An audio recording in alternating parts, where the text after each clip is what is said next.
Okay, I chucked some bricks into a cement mixer to clean it, you know, to get all the stuff out.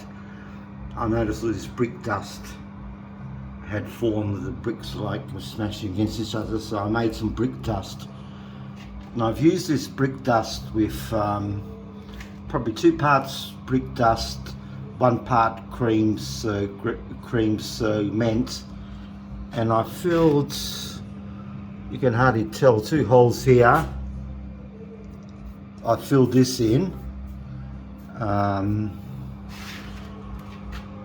basically made that brick down the bottom out of it.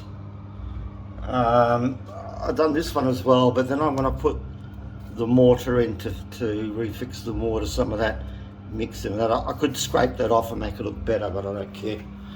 I'm going to leave it. There was a hole here which I filled with brick dust, so it's a big hole, and there were 2 holes. Did I say these 2 holes? There are another 2 holes down here somewhere as well.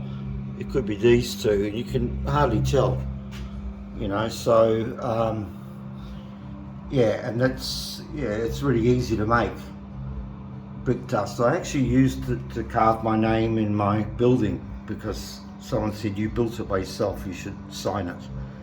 And I'll put that as the front photo of this video.